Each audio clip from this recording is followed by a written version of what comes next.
우리 다 같이 사도신경으로 신앙 고백하겠습니다. 전능하사 천지를 만드신 하나님 아버지를 내가 믿사오며 그 외아들 우리 주 예수 그리스도를 믿사오니 이는 성령으로 잉태하사 동정녀 마리아에게 나시고 본디오 빌라도에게 고난을 받으사 십자가에 못 박혀 죽으시고 장사한 지 사흘 만에 죽은 자 가운데서 다시 살아나시며 하늘에 오르사 전능하신 하나님 우편에 앉아 계시다가 저리로서 산 자와 죽은 자를 심판하러 오시리라. 성령을 믿사오며 거룩한 공회와 성도가 서로 교통하는 것과 죄를 사하여 주시는 것과 몸이 다시 사는 것과 영원히 사는 것을 믿사옵나이다. 아멘. 우리 찬송가 419장 찬양드리겠습니다.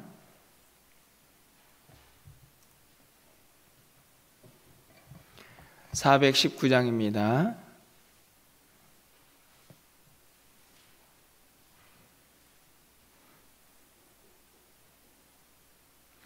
주 날개 밑 내가 편안히 쉬네. 밤 깊고 비바람 불어쳐도 아버지께서 날 지켜주시니 거기서 편안히 쉬리로다.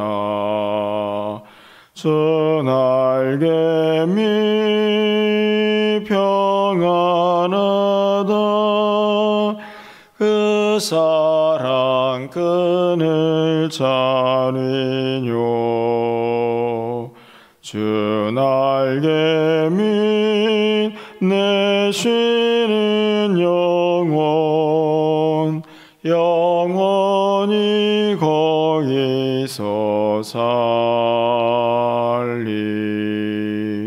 주 날개 밑 나의 피난처 되니 거기서 쉬기를 원하노라. 세상이 나를 위로치 못하나 거기서 평화를 누리리라.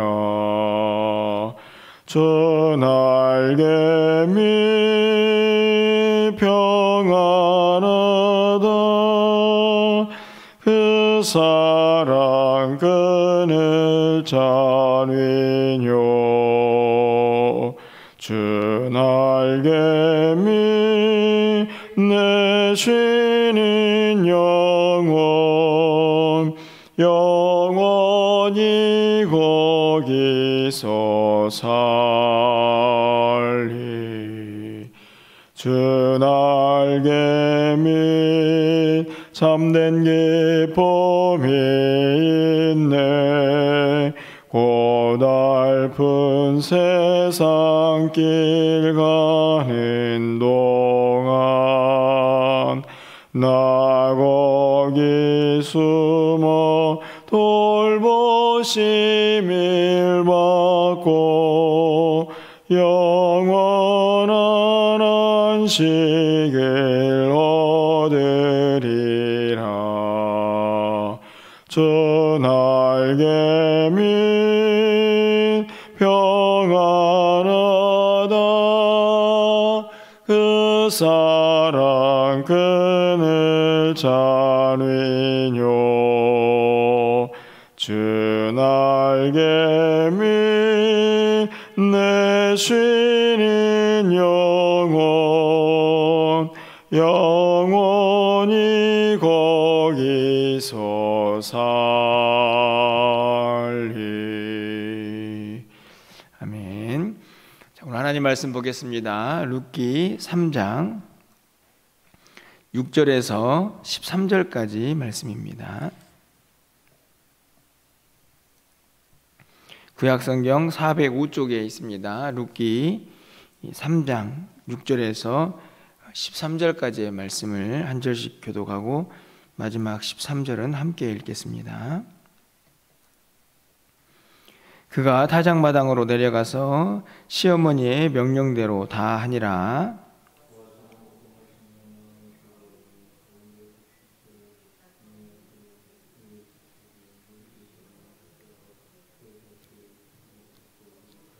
밤중에 그가 놀라 몸을 돌이켜 본즉 한 여인이 자기 발치에 누워 있는지라.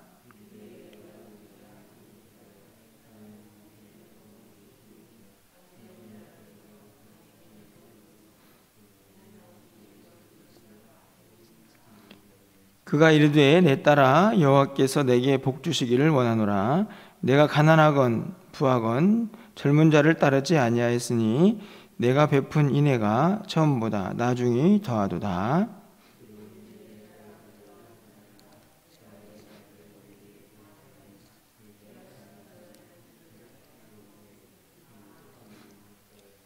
참으로 나는 기업을 물을 자이나 기업 물을 자로서 나보다 더 가까운 사람이 있으니 이 밤에 여기서 머물러라. 아침에 그가 기업 물을 자의 책임을 내게 이행하려 하면 좋으니 그가 그 기업 물을 자를 책임을 행할 것이니라. 만일 그가 그 기업 물을 자의 책임을 내게 이행하기를 기뻐하지 아니하면 여호와께서 살아계심을 두고 맹세하노니 내가 기업 물을 자의 책임을 내게 이행하리라. 아침까지 누워 있을지니라 하는지라. 아멘.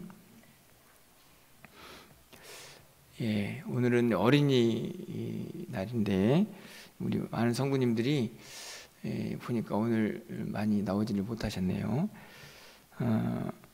제가 생각하기에는 가장 적게 나온 새벽기도 숫자가 아닌가라고 생각이 들 만큼 아마 이제 코로나 그래도 조금 이게 풀리면서 또 처음 맞이하는 그런 아마 공휴일이 아닌가 이런 생각이 들기도 합니다. 많이 나오지는 못하셨지만 오늘은 그래서 천천히 여유 있게 새벽 예배를 좀 할 수 있지 않을까 이런 생각도 해보게 되는데요. 룻기를 계속 살펴보고 있습니다. 룻기의 이제 상황들을 쭉 보면서 오늘 3장에 이제 도착을 하게 되는데요. 나오미 그리고 룻과의 관계 속에 이제 보아스라는 한 인물이 등장하고 있는 것을 우리가 지금 살펴보고 있습니다. 룻이 가서 이 보아스의 밭에서 이삭을 줍기 시작하죠. 이삭을 줍고 집에 와서 이런 저런 대화를 나누다가 나오미는 이 보아스가 자기 가문의 기업 물을 자다라는 사실을 알게 됩니다. 오늘 본문에 보면 이 기업 물을 자에 대한 이제 단어들이 계속 반복이 되고 있는데요. 내일 한 번 더 살펴보시겠지만 이 기업 물을 자라는 단어를 우리가 조금 생각해 볼 필요가 있지 않나 생각됩니다. 여기에서 기업 물을 자라고 이렇게 되어 있지만 히브리어에서는 고엘이라고 이렇게 되어 있습니다. 이 고엘, 그래서 이 단어를 그대로 써서 고엘 제도라고 이제 보통 이름을 하는데요. 이 고엘이라는 말은 되찾다, 구속하다라는 그런 의미를 가지고 있습니다. 이 말은 쉽게 말하면 상대방, 특히 이제 형제나 친족과의 관계에서 그 형제와 친족의 억울함을 다시 회복시켜준다. 그 권리를 되찾다라는 의미에서 사용하는 단어인데요. 쉽게 말하면 자기 친족이 힘들고 어려운 일을 당하게 되면 그 가까이에 있는 다른 친족이 그 사람들을 살피는 제도가 고엘이고 이 기업 물을 자다라는 의미를 가지고 있습니다.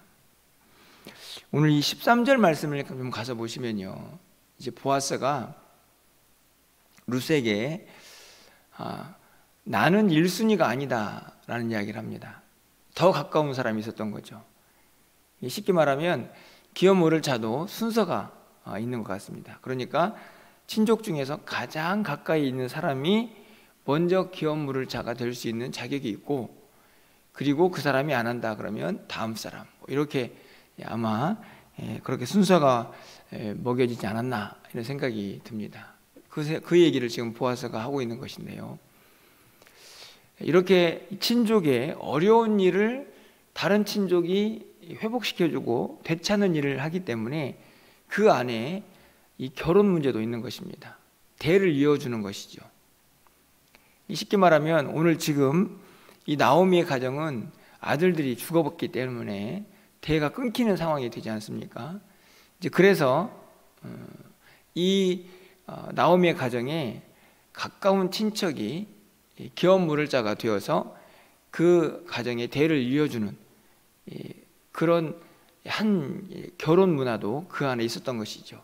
쉽게 말하면 크게 고엘이라는 제도 속에서 이 기업 물을 자라는 단어가 만들어지고, 이 사람들은 단순하게 어떤 재정적인 문제만 해결해 주는 것이 아니라 한 가정에 찾아온 대가 끊기는 문제까지도 해결해 주어야 했습니다.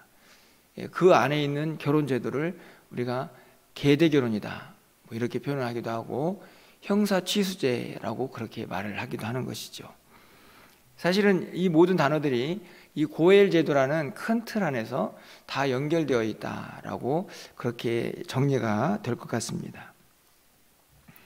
나오미는 이 보아스가 단순한 그냥 이웃이 아니라 자기 가정을 살리는 기업 물을 자의 자격을 가지고 있다는 사실을 알게 되죠. 그런데 사실은 정상적으로 이 기업 물을 자의 이 자리를 보아스가 행해달라라고 말하기에는 자기들이 너무 가진 것이 없었습니다. 사실은 염치가 없었던 거죠. 그래서 보아스는 아주 비정상적인 방법을 택하게 되죠.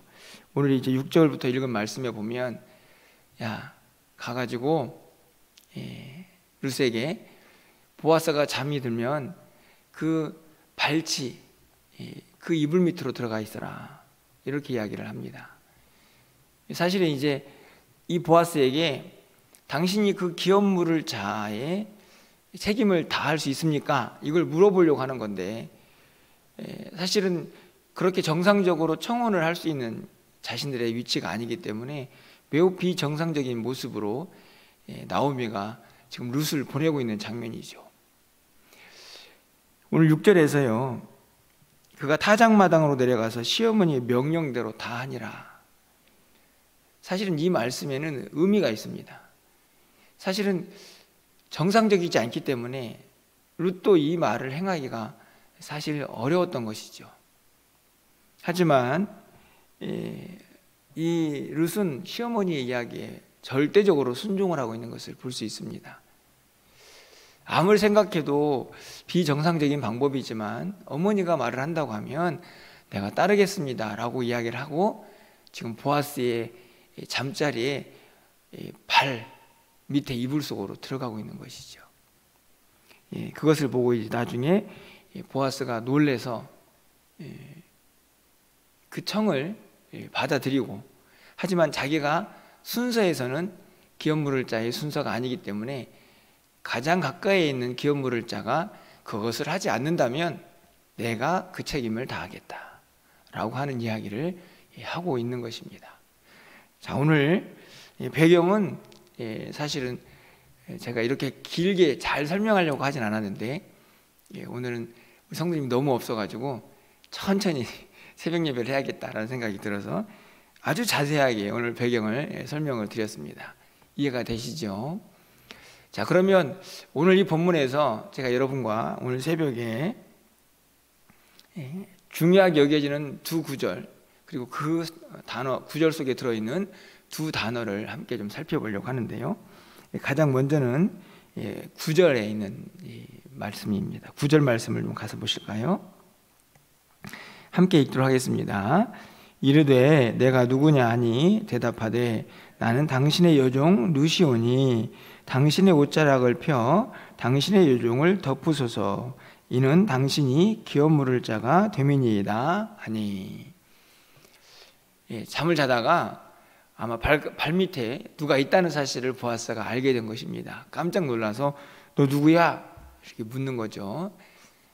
그랬더니 이 루시 하는 이야기입니다. 나는 당신의 여종입니다. 그러면서 당신이 기업 물을 잔데 나에게 이렇게 되었으면 좋겠습니다라고 말을 하죠. 당신의 옷자락을 펴 당신의 여종을 덮으소서. 이 사실은 굉장히 중요한 말씀인데요. 옷자락을 펴다, 이런 표현이 있죠. 여기서 옷자락을 펴다라는 단어가 이미 앞에서 등장한 그런 구절이 있습니다. 2장 12절 말씀으로 좀 잠깐 가볼까요?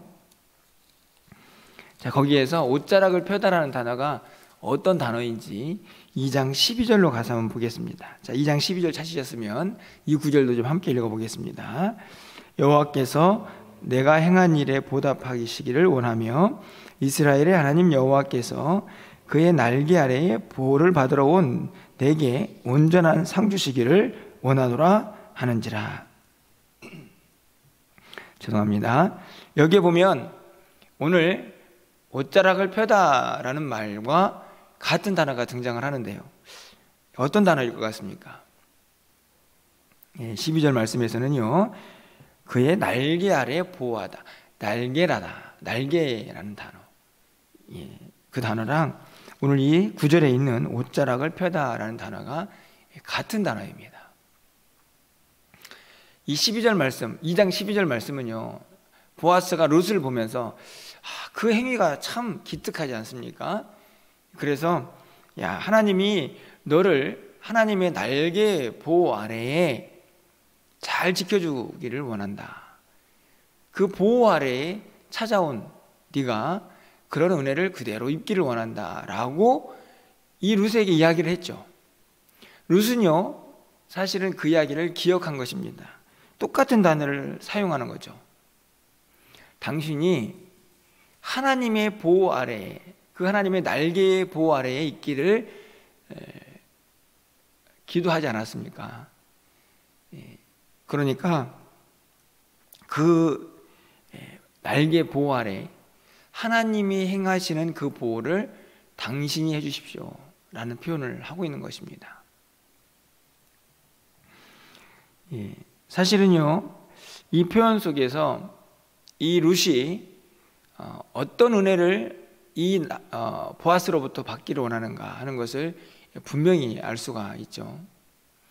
단순히 기업물을 짜, 그래서 자신과 결혼을 하는, 그래서 대를 이어주는 정도가 아니고 궁극적으로는 그의 옷자락을 펴서, 다시 말하면 그의 날개를 펴서 그 보호 아래에 있기를 바라는 것이죠. 그리고 그 마음은 이미 보아스를 통해서, 보아스의 입을 통해서 하나님의 그 날개 보호 아래, 그늘 아래 있기를 바라는 그 마음을 이미 들었기 때문에 이 룻은 그 단어를 사용하면서 이 말을 하고 있는 것입니다. 사실은 이 날개 아래라는 표현이 매우 중요하다라는 생각을 해보게 됩니다. 우리가 있어야 할 자리죠. 오늘 보아스가 룻에게 네가 여호와의 그 날개 아래 있기를 원한다, 하나님께서 그렇게 너를 지켜주셨으면 좋겠다 라고 말하는 것처럼 우리가 있어야 할 곳이 바로 그 하나님의 날개 아래이죠. 그곳에서 우리는 평안을 누리고 보호를 받을 수가 있기 때문입니다. 여러분, 시편 17편 8절 말씀을 가서 보시면 나를 눈동자같이 지키시고 주의 날개 그늘 아래에 감추사, 여기에서 날개가 등장하죠. 시인은 알고 있었던 겁니다. 이 땅에서 우리가 머물 곳, 우리가 보호를 받을 곳은 하나님의 날개 그늘 아래, 그분 아래밖에 없다는 사실을 시인이 알고 있었던 거죠.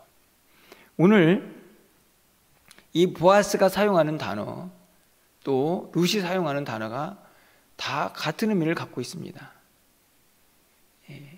이 땅을 살아가는 동안에 우리는 연약해서 누군가의 보호 아래 있어야 하는 것이죠. 여러분, 시편 91편 1절 말씀을 가서 보면 지존자의 은밀한 곳에 거주하며 전능자의 그늘 아래에 사는 자여. 여기에서도 그늘 아래라는 표현이 나옵니다. 날개 아래라는 의미와 다르지 않다고 생각이 듭니다. 다만 여기에서는 전능자의 그늘 아래죠. 다시 말하면 우리가 피할 곳, 우리가 머물 곳은 단순한 그런 날개가 아니고 전능자, 다시 말하면 능력 있고 우리를 철저하게 보호하실 수 있는 그분의 날개 아래 머무는 것인 것을 우리가 깨달을 수가 있습니다. 이 말씀이 참 귀하게 다가오는 것은요, 오늘 이 말씀의 연결고리를 좀 생각해 보면 보아스는 룻이 자기의 보호, 연약한 인간의 보호 아래가 아니라 하나님의 날개 아래에서 보호를 받기를 원했습니다. 하지만 룻은 당장 자기를 보호할 수 있는 인간적인 보호, 그것을 기대하고 있죠. 보아스가 그 일을 행해 주기를 기대하고 있는 것입니다. 이 말씀을 보면요, 참 우리가 이 땅을 어떻게 살아야 할지를 다시 한번 보게 되죠. 사실은 우리는 절대적으로 하나님의 그 날개 아래에 있어야 합니다. 거기에서 보호를 받고 그리고 하나님의 인도하심을 따르며 살아야 하죠. 하지만 또 한편으로 보면 그 안에만 머물러 있는 곳으로 끝나는 것이 아니라 오늘 보아스처럼 우리도 누군가에게 그런 은혜를 베풀 수 있는 사람들이 되어야 한다는 것을 깨닫게 합니다. 하나님의 은혜의 그 날개 아래에 있는 사람들은 또 누군가에게, 나보다 더 지치고 연약한 자들에게 그 날개를 펼칠 수 있는 사람들이 되어야 하는 것이죠. 오늘 지금 이 보아스와 룻의 대화에서 우리는 그 하나님과 또 하나님의 은혜를 입은 사람의 삶의 모습을 우리가 잘 볼 수 있는 그런 은혜를 깨닫게 됩니다. 또 다른 한 단어에서 그 관계를 생각해 보게 되는데요, 바로 이어지는 10절 말씀입니다. 자, 10절 말씀을 보겠습니다. 함께 이 구절도 읽어보겠습니다. 그가 이르되 내 딸아 여호와께서 내게 복 주시기를 원하노라.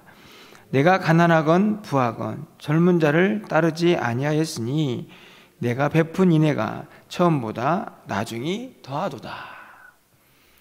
자, 여기에서도요 아주 매우 중요한 순서가 등장을 합니다.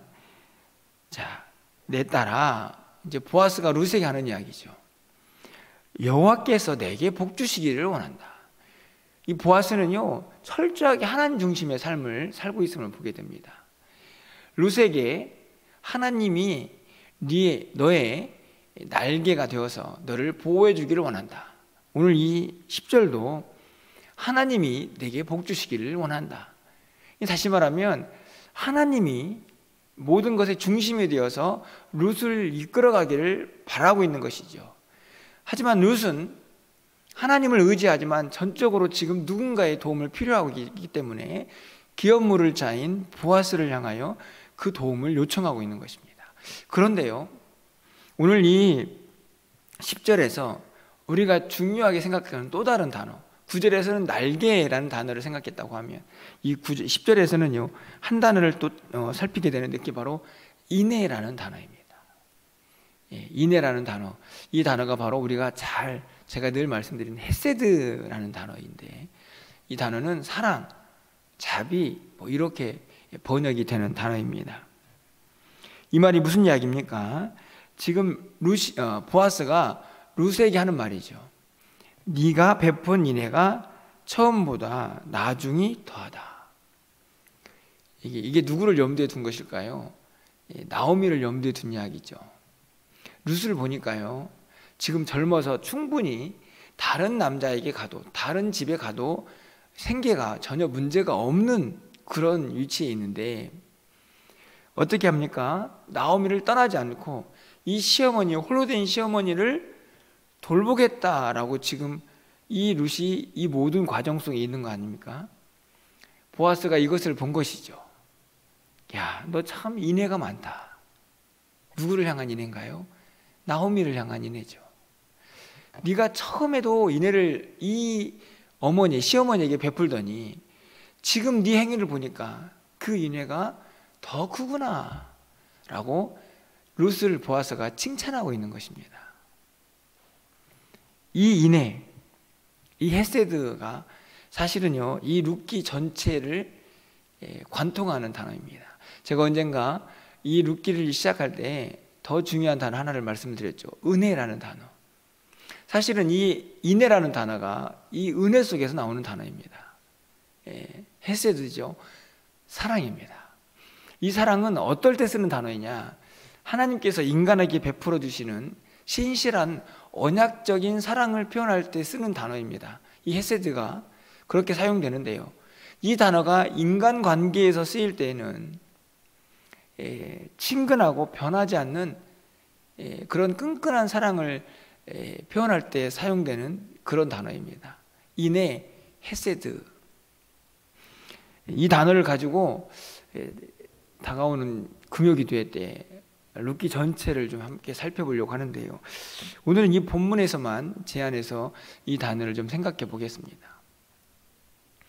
사실은요, 이 인애가 궁극적으로는 하나님이 인간에게 베풀어 주신 신실하신 사랑, 그것에서 출발하는 단어인데요, 오늘 이 보아스는요, 이 인간적인 관계에서도 이 룻을 보니까 이 시어머니를 향해서 그런 사랑을 지금 베풀고 있다는 것을 보아스가 깨닫고 있는 것입니다. 자, 여기에서도 우리는 아주 매우 중요한 관계를 정리할 수가 있죠. 오늘 이 10절을 보면요, 보아스는 이 룻에게 자기가 어떤 은혜를 베풀기보다는 하나님이 이 룻에게 복을 주시기를 원하고 있습니다. 다시 말하면 하나님의 사랑이 이 룻에게 임하기를 바라는 것이죠. 하지만 오늘 본문에 보면 이 룻은요, 이미 나오미에게, 시어머니에게, 연약한 시어머니에게 그 사랑을 베풀고 있는 것을 볼 수가 있습니다. 하나님으로부터 받은 그 은혜, 그 인애를 나오미에게 룻은 이미 또 나누어주고 있다는 사실을 우리는 확인하게 됩니다. 사실은 앞에 있는 날개라는 단어도 하나님이 이 인간에게 베풀어 주신 보호와 인도하심, 그 은혜가 날개라는 단어 속에 있다고 하면, 오늘 사실 이 헤세드라는 인애라는 단어도 하나님이 인간에게 베풀어 주시는 사랑을 근거로 하죠. 하지만 그 사랑이, 그리고 그 날개의 보호하심이 하나님에게서 인간으로 내려오는 것으로 끝나는 것이 아니라 어떻게 더 확장이 됩니까? 인간이 인간에게 베푸는 그 날개의 보호, 또 인간이 인간에게 베푸는 그 인애와 사랑으로 확장이 되는 것을 볼 수 있습니다. 사실은 룻기에 굉장히 중요한, 매우 중요한 주제이기도 하고, 그리고 궁극적으로 오늘 이 땅을 살고 있는 모든 그리스도인들에게 귀중한 메시지를 전하고 있는 내용이라고 생각이 듭니다. 정리해 보면요, 오늘 이 땅을 살고 있는 우리 모두는 이 두 단어가 절대적으로 필요하죠. 하나님의 날개, 그 보호 아래 우리가 사는 것, 그리고 하나님의 이 헤세드인 은혜와 사랑을 우리가 입는 것, 이 두 단어를 떠나서 우리가 살 수 없습니다. 사실은 이미 그 인애와 사랑을 입었고, 그리고 그 보호 아래 지금도 살고 있다는 것을 우리는 너무나 잘 알고 있습니다. 하지만 여전히 우리에게는 하나님의 전능자의 보호하심과 또 그 사랑이 필요하죠. 하지만 성경은 우리에게 또 다른, 더 나은 믿음의 삶을 요구합니다. 그것은 무엇일까요? 이미 받은 은혜, 그것을 나누며 살 수 있어야 한다는 것이죠. 오늘 보아스가 하나님이 그를 보호하셨던 것처럼 또 누군가에게, 룻에게 보호자가 되는 것, 연약한 이 룻이 하나님의 사랑을 받은 것처럼 이제는 나오미에게 그 인애와 사랑을 베풀고 있는 것처럼, 그렇게 이미 받은 하나님의 은혜와 사랑을 또 누군가에게 나눠주며 살 수 있는 그 도전을, 그 교훈을 오늘 이 룻기가 우리에게 말해주고 있다라고 분명하게 가르쳐주고 있는 것입니다. 보통 룻기는 어버이날 효에 대해서 많이 설명이 되죠. 그렇지 않습니까? 그래서 특별히 이 룻이 이 시어머니, 홀로 된 시어머니를 얼마나 잘 섬겼는가, 충분히 인간적인 모습으로 정리가 되는 매우 중요한 말씀이기도 합니다. 하지만 더 궁극적으로는 이 모든 관계가 어디에서부터 출발했는가를 우리는 분명히 깨달아야 해야죠. 바로 하나님으로부터입니다. 하나님을 중심으로 한, 어제도 동일한 말씀을 드렸지만 그분을 중심으로 한 은혜, 보호, 인도하심, 사랑, 그리고 그것을 누리는 자들이 또 누군가에게 그 사랑과 은혜를 어떻게 베풀며 살아야 할 것인가를 설명하고 강조하는 것이 룻기 전체의 말씀이죠. 오늘 이 말씀을 통해서 가장 먼저는 우리가 이미 또 앞으로도 하나님의 그 은혜의 날개 보호 아래 살고 있음을 다시 한번 깨닫고 또 그 은혜를 누리시기를 바라고, 아울러서 그분의 그 헤세드와 그 사랑이 여전히 우리 가운데 함께하고 있다는 사실을 우리가 믿음으로 고백하면서 그렇게 하루하루를 좀 살아갈 수 있는 우리의 믿음의 삶이 되기를 소망해 봅니다. 뿐만 아니라 우리가 그 사랑과 그 은혜를 이미 받았으니 연약하고 힘없는 자들에게 그것을 베풀고 나누면서 살아갈 수 있는 그 은혜의 자리에 우리 모두가 서 있기를 간절히 소망합니다. 여러분에게 그런 은혜가 넘치는 이 한 달 5월 가정의 달이 되시기를 바라고, 또 오늘 한 날 우리의 삶이 되시기를 주님의 이름으로 간절히 축원합니다. 기도하겠습니다. 사랑의 하나님, 감사합니다. 하나님의 그 은혜의 날개 아래에서 보호함을 받고 인도함을 받게 하신 하나님, 하나님의 그 헤세드의 인애와 또 사랑이 여전히 우리 가운데 임하게 하셔서 오늘을 살고 있음을 하나님 앞에 고백합니다. 감사합니다. 하나님, 그 은혜 잊지 않고 살게 하여 주시고, 그 은혜 이미 받았사오니 이제는 그 은혜를 힘없고 연약한 자들에게 나누며 살아갈 수 있는 우리 모두가 되게 하여 주시옵소서. 우리에게 주신 사명 잘 감당하며 하나님의 기쁨이 되는 우리 모두가 될 수 있도록 주께서 역사하여 주시옵소서. 간절히 바라기는 하나님께서 이 5월 가정의 달 우리 사랑하는 가족 식구들을 온전히 붙잡아 주셔서 저들 모두가 주의 은혜의 날개 보호 아래 거하게 하여 주시고, 저들이 간구하고 기도하는 것들이 하늘에 다 상달되어서 이 땅 가운데서 열매로 맺어지는 것을 보면서 함께 기뻐할 수 있는 복된 가정 이룰 수 있도록 주께서 역사하여 주시옵소서. 저들의 마음을 위로하여 주시고 지치고 상한 영혼들을 하나님께서 새 힘을 다하여 주셔서 하나님의 헤세드가 그 인애와 사랑이 가득 차고 넘치는 삶을 살 수 있도록 하나님 도와주시옵소서. 그리고 그 받은 은혜를 늘 누군가에게 베풀면서 그 사랑 함께 나누며 살아갈 수 있는 우리 모두가 될 수 있도록 하나님께서 역사하여 주시옵소서. 우리 교회도 우리 가정도 그런 은혜의 자리에서 함께 그것들을 나누며 살아갈 수 있는 믿음의 공동체들이 다 될 수 있도록 하나님 역사하여 주시옵소서. 오늘 또 어린이날을 맞이해서 우리 많은 성도님들이 출타를 하였습니다. 하나님, 어디에 있든지 간에 저들의 삶을 눈동자와 같이 보호해 주시고 안전하고 평안하게 행복하고 기쁜 시간 보낼 수 있도록 하나님께서 역사하여 주시옵소서. 오늘 우리가 드린 모든 기도가 하늘에 상달되기를 간절히 소망하고 예수 그리스도의 이름으로 기도합니다. 아멘.